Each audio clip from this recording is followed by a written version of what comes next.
بسم اللہ الرحمن الرحیم۔ بسم اللہ الرحمن الرحیم۔ السلام علیکم عزیز طلبہ کرام، امید ہے آپ حضرات خیریت سے ہوں گے۔ آج ہمارا صحیح مسلم کا سبق نمبر 197 ہے، جس کا عنوان ہے باب وجوب الطہارۃ للصلاۃ۔ آگے بڑھنے سے پہلے خلاصہ جات کو ایک نظر دیکھ لیں۔ گزشتہ سبق میں ہم نے اس عنوان کے تحت ان نکات پر بات کی تھی۔ آج کے سبق میں ہم اس عنوان کے تحت ان مذکورہ نکات پر بات کریں گے۔ تو بڑھتے ہیں سبق کی طرف۔ وبه قال حدثنا سعيد بن منصور وقتيبة بن سعيد وابو كامل الجحدري واللفظ لسعيد قال حدثنا ابو عوانة عن سماك بن حرب عن مصعب بن سعد قال دخل عبد الله بن عمر رضي الله عنهما على ابن عامر يعوده وهو مريض فقال ألا تدعو الله لي ابن عمر؟ قال إني سمعت رسول الله صلى الله عليه وسلم يقول لا يقبل الله صلاة بغير طهور ولا صدقة من غلول وکنت علی البصرہ۔ حضرت مصعب ابن سعد رضی اللہ عنہ سے مروی ہے کہ حضرت عبداللہ ابن عمر رضی اللہ عنہما ابن عامر جو کہ بیمار تھے ان کی عیادت کے لیے تشریف لائے۔ ابن عامر نے کہا کہ اے ابن عمر، کیا آپ اللہ تعالیٰ سے میرے لیے دعا نہیں کرتے؟ انہوں نے کہا کہ میں نے نبی پاک صلی اللہ علیہ وسلم کو یہ فرماتے ہوئے سنا ہے کہ نماز بغیر طہارت کے قبول نہیں کی جاتی اور صدقہ بھی نہیں قبول کیا جاتا اس مال غنیمت میں سے جو بانٹنے سے پہلے ہڑپ کر لیا جائے، اور تم بصرہ کے حاکم رہ چکے ہو۔ اس اسناد کے رجال 7 ہیں۔ پہلے ہیں سعید بن منصور الخراسانی، دوسرے ہیں قتیبہ بن سعید الثقفی، تیسرے ہیں ابو کامل الجحدری جن کا نام تھا فضیل بن حسین البصری ثقۃ حافظ، چوتھے ہیں ابو عوانہ، پانچویں ہیں سماک بن حرب بن اوس بن خالد، چھٹے ہیں مصعب بن سعد بن ابی وقاص، اور ساتویں ہیں حضرت عبداللہ ابن عمر بن خطاب رضی اللہ عنہما۔ یہاں اس اسناد کے لطائف کو ذکر کیا جا رہا ہے۔ یہ امام مسلم رحمۃ اللہ علیہ کی خماسیات میں سے ہے۔ اس کے رجال سے ستہ کے رجال ہے، اور اس میں تابعی سے روایت کر رہے ہیں، اور اس میں صحابی عبادلہ اربع میں سے ایک ہیں، مکثرین سبع میں سے ایک ہیں، اور انہوں نے 2630 احادیث روایت کی ہیں۔ قبول کا اصل مطلب ہے لے لینا، جس کا مقابل آتا ہے رد۔ حدیث کا مفہوم یہ ہے کہ اللہ تعالیٰ بغیر طہارت کے پیش کی گئی نماز کو قبول نہیں فرماتا بلکہ واپس لوٹا دیتا ہے، جس سے انسان کی ذمہ داری باقی رہتی ہے۔ قبول کی 2 قسمیں ہیں، ایک وہ جس میں خوشی، رضامندی اور بشاشت ہو، جسے قبول حسن کہا جاتا ہے۔ دوسری وہ جس میں کراہت اور بے دلی ہو مگر رد نہ کیا جائے۔ حدیث میں جس قبول کی نفی کی گئی ہے وہ مطلق قبول ہے، یعنی ایسا قبول جو رد کے مقابل ہو، جبکہ بعض دیگر احادیث میں قبول حسن کی نفی کی گئی ہے، جیسے کہ عراف کے پاس جانے والے کی نماز کا قبول نہ ہونا۔ حضرت ابن عمر رضی اللہ عنہما کے قول اور قرآن کی آیات سے واضح ہوتا ہے کہ اللہ تعالیٰ صرف متقیوں کی عبادت کو قبول حسن کے درجے میں قبول فرماتا ہے۔ صحت اور قبول لازم و ملزوم نہیں، کیونکہ صحت ظاہری شرائط و ارکان پر مبنی ہوتی ہے، جبکہ قبولیت دل کی سچائی اور اخلاص پر منحصر ہے۔ بعض احادیث میں قبولیت کو اس کے اعلیٰ درجے یعنی قبول حسن پر محمول کیا گیا ہے، جبکہ بعض میں مطلق قبول مراد ہے۔ حافظ ابن حجر رحمہ اللہ نے اس کے برعکس موقف اختیار کیا ہے۔ علامہ بحر العلوم نے اس بات کی طرف اشارہ کیا ہے کہ ایک عمل بیک وقت ثواب اور عقاب کا موجب بن سکتا ہے اگر وہ بذات خود مشروع ہو، مگر کسی غیر مشروع وصف کے ساتھ انجام دیا جائے۔ اس صورت میں عمل سے ذمہ داری تو ساقط ہو جاتی ہے مگر اعلیٰ درجات کا حصول ممکن نہیں ہوتا۔ لہذا عبادات میں یہ فرق سمجھنا ضروری ہے، اور معاملات میں تو یہ بات اور بھی زیادہ واضح ہے۔ حدیث سے واضح ہوتا ہے کہ نماز کے لیے طہارت واجب ہے، اور امت کا اس پر اجماع ہے کہ طہارت نماز کی صحت کے لیے شرط ہے۔ البتہ جو شخص جان بوجھ کر بغیر طہارت کے نماز پڑھے، اس کے کفر پر اختلاف ہے۔ فقہا کے مطابق اگر کوئی بغیر وضو نماز پڑھے تو وہ کافر نہیں ہوتا جب تک اس میں دین کی توہین یا استہزاء نہ ہو۔ اگر کسی نے فرض کا انکار کیا یا اس میں استہزاء کیا تو وہ کفر کے زمرے میں آتا ہے، لیکن اگر صرف سستی یا جہالت کی وجہ سے ایسا کیا تو اسے کافر نہیں کہا جائے گا۔ اس فرق کو علامہ شامی رحمہ اللہ نے بھی واضح کیا ہے کہ استہزاء اور سخریہ کفر کا سبب بن سکتے ہیں مگر محض غفلت یا سستی نہیں۔ طہور سے مراد وضو، غسل اور تیمم تینوں ہیں۔ امام ابو حنیفہ رحمہ اللہ نے اس حدیث کی بنیاد پر ایسے شخص کو نماز مؤخر کرنے کا حکم دیا ہے جو وضو اور تیمم دونوں نہ پا سکے۔ حضرت عمر رضی اللہ عنہ نے بھی ایک موقع پر پانی نہ ملنے پر نماز نہیں پڑھی۔ نبی پاک صلی اللہ علیہ وسلم نے ایک شخص کو جنابت کی حالت میں نماز نہ پڑھنے پر تیمم کا حکم دیا۔ سورہ نساء کی آیت بھی جنبی کو بغیر غسل نماز کے قریب جانے سے روکتی ہے سوائے مسافر کے، اور اس کے حکم میں مریض بھی شامل ہیں جو پانی نہ پائیں تو تیمم کریں۔ اس سے واضح ہوتا ہے کہ صرف متیمم مستثنیٰ ہے، باقی سب عمومی ممانعات میں شامل ہیں۔ اس لیے جو شخص دونوں طہارتوں سے محروم ہو اس کے لیے نماز کی اجازت دینے کے لیے الگ دلیل درکار ہے، ورنہ قرآن و حدیث کا عمومی حکم اس کے خلاف کافی ہے۔ امام ابو حنیفہ رحمہ اللہ کے نزدیک اگر کوئی شخص پانی اور مٹی دونوں سے محروم ہو، جیسے کہ نجس جگہ میں قید ہو یا بیماری کی وجہ سے طہارت نہ کر سکے، تو وہ نماز مؤخر کرے گا، جبکہ امام ابو یوسف اور امام محمد رحمہ اللہ کے نزدیک وہ شخص نمازیوں کی مشابہت اختیار کرے، جیسے حائضہ عورت رمضان میں پاک ہونے کے بعد روزہ داروں کی مشابہت اختیار کرتی ہے اور بعد میں روزہ قضا کرتی ہے۔ اسی طرح مسافر اگر افطار کرے اور پھر مقیم ہو جائے تو وہ بھی روزہ داروں کی مشابہت اختیار کرتا ہے۔ اس قول پر فتویٰ ہے اور امام صاحب کا رجوع بھی اسی طرف منقول ہے۔ حنفی فقہ میں اس تشبہ کی مثالیں احادیث اور آثار میں بھی ملتی ہیں، جیسے نبی پاک صلی اللہ علیہ وسلم نے عاشورہ کے دن روزہ نہ رکھنے والوں کو دن کا باقی حصہ روزے داروں کی طرح گزارنے اور بعد میں قضا کرنے کا حکم دیا۔ اسی طرح حضرت ابن عمر رضی اللہ عنہما نے حج میں احرام کی حالت میں بیوی سے تعلق قائم کرنے والے کو حکم دیا کہ وہ حج کے اعمال میں لوگوں کے ساتھ شریک رہے اور اگلے سال حج کی قضا کرے۔ ان مثالوں سے واضح ہوتا ہے کہ حنفیہ کے نزدیک بعض عبادات میں ظاہری مشابہت اختیار کرنا مشروع ہے، اگرچہ اصل امر مؤخر یا قضا ہو۔ اگر فاقد الطہورین یعنی جس کے پاس وضو یا تیمم کا کوئی ذریعہ نہ ہو بعد میں طہارت حاصل کر لے تو اس پر نماز کی قضا واجب ہے، کیونکہ نبی پاک صلی اللہ علیہ وسلم نے فرمایا اللہ کا قرض زیادہ حق رکھتا ہے کہ اس کی ادائیگی کی جائے۔ اس مسئلے میں علماء کے مختلف اقوال ہیں۔ امام شافعی رحمہ اللہ کے نزدیک اسی حالت میں نماز ضروری ہے اور بعد میں قضا بھی لازم ہے، کیونکہ یہ نادر عذر ہے۔ امام احمد، امام مزنی، امام سحنون اور ابن المنذر ان حضرات کے نزدیک نماز واجب نہیں اور قضا بھی لازم نہیں جب تک کوئی واضح دلیل نہ ہو۔ امام مالک اور امام ابو حنیفہ کے مشہور قول کے مطابق نماز نہیں پڑھی جائے گی، لیکن امام صاحب اور ان کے اصحاب کے نزدیک قضا واجب ہے، اور یہی قول امام ثوری اور اوزاعی رحمہ اللہ کا بھی ہے۔ امام مالک کے بعض شاگردوں کے مطابق قضا بھی واجب نہیں۔ امام شافعی رحمہ اللہ کے قدیم قول کے مطابق نماز مستحب ہے اور قضا واجب ہے۔ اس طرح اس مسئلے میں 5 اقوال ہیں۔ آخر میں صدقہ کا ذکر عبادت مالیہ کے طور پر آیا ہے جو طہارت مانوی کا ذریعہ ہے، جیسے نماز طہارت حسیہ سے مشروط ہے۔ قرآن میں صدقہ کو نفس کی پاکیزگی کا ذریعہ قرار دیا گیا ہے۔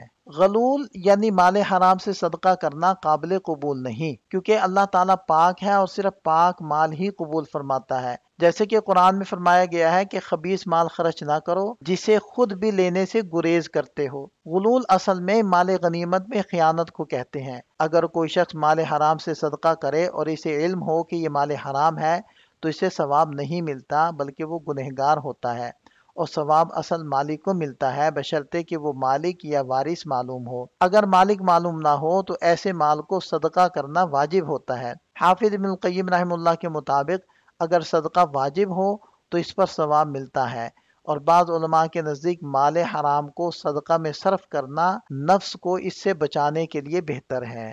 حضرت ابن عمر رضی اللہ عنہما نے ابن عامر کے لیے اس لیے دعا نہیں کی کہ وہ بصری حکومت کے دوران حقوق اللہ اور حقوق العباد کے حوالے سے ذمہ دار تھے، اور ایسے شخص کے لیے دعا قبول نہیں ہوتی جس سے ان معاملات کے اندر کوئی کمی بیشی ہوئی ہو۔ بہرحال حضرت ابن عمر رضی اللہ عنہما کا مقصد قطعی فتویٰ نہیں بلکہ تنبیہ اور اصلاح تھا، کیونکہ نبی پاک صلی اللہ علیہ وسلم اور صحابہ کرام بھی گنہگاروں اور کفار کے لیے ہدایت اور توبہ کی دعا کرتے رہے ہیں۔ اس حدیث کو روایت کرنے میں امام مسلم رحمۃ اللہ علیہ متفرد ہیں، اور دیگر ائمہ حدیث نے بھی اپنی اپنی کتابوں کے اندر اس حدیث کو ذکر کیا ہے، جس کی تفصیل یہاں موجود ہے۔ یہاں سے اس حدیث کے فوائد کو ذکر کیا جا رہا ہے۔ پہلا فائدہ یہ ہے کہ نماز بغیر طہارت کے قبول نہیں ہوتی۔ دوسرا فائدہ یہ ہے کہ طہارت ہر نماز کے لیے واجب ہے، چاہے فرض ہو یا نفل، حتیٰ کہ نماز جنازہ کے لیے بھی ضروری ہے۔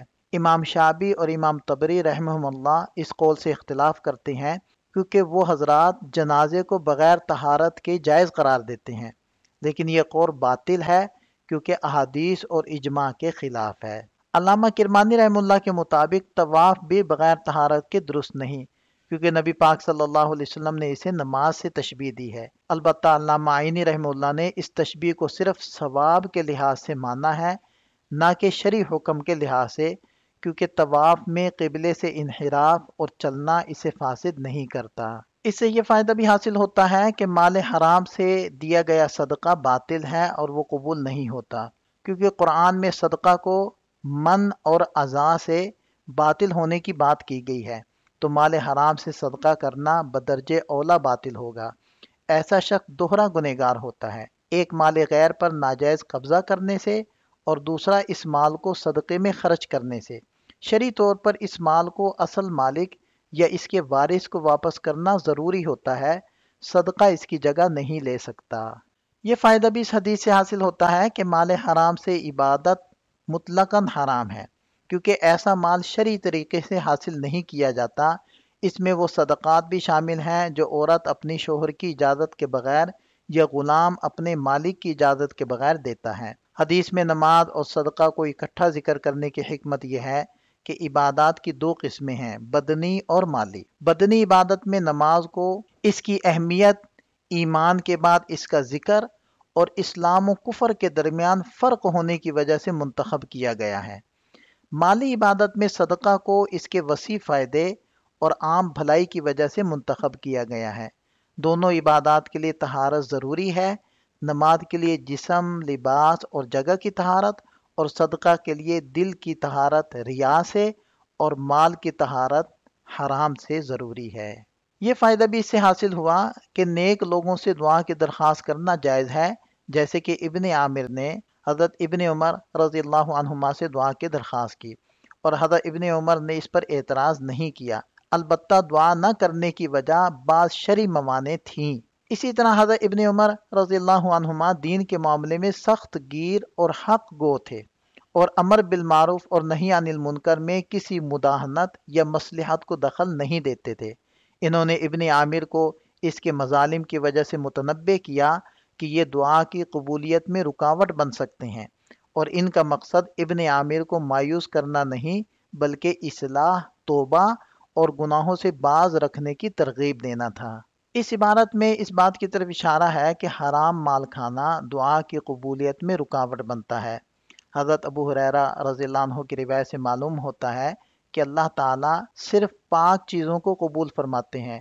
اگر کوئی شخص سفر میں ہو، ظاہری طور پر عاجز اور محتاج ہو، مگر اس کا کھانا پینا، لباس اور پرورش سب حرام مال سے ہو، تو اس کی دعا قبول نہیں ہوتی۔ اسی طرح غلول یعنی خیانت سے حاصل کیا ہوا مال حرام اور خبیث مال ہے، اور قرآن میں فرمایا گیا ہے کہ جو شخص غلول کرے گا وہ قیامت کے دن وہی مال لے کر آئے گا۔ اس بارے میں متعدد احادیث بھی وارد ہوئی ہیں جو خیانت کی سخت ممانعت پر دلالت کرتی ہیں۔ وبی قال حدثنا محمد بن مسنى وابن بشار قال حدثنا محمد بن جعفر قال حدثنا شعبہ قال وحدثنا ابو بکر بن ابی شیبہ قال حدثنا حسین بن علی عن زائدہ قال ابو بکر ووکیع حدثنا عن اسرائیل كلهم عن سماک بن حرب بهذا الاسناد عن النبی صلی اللہ علیہ وسلم بمثلہ۔ اس اسناد کے رجال 10 ہیں۔ پہلے ہیں حسین بن علی بن ولید الجعفی ثقۃ عابد، دوسرے ہیں زائدہ بن قدامہ الثقفی، کنیت تھی ابو الصلت، ثقۃ ثبت، اور تیسرے ہیں اسرائیل بن یونس بن ابی اسحاق، ثقۃ، اور بقیہ حضرات کا تذکرہ قریب میں ہو چکا ہے۔ وبه قال حدثنا محمد بن رافع قال حدثنا عبد الرزاق بن حمام قال حدثنا معمر بن راشد عن حماب بن منبه أخي وهب بن منبه قال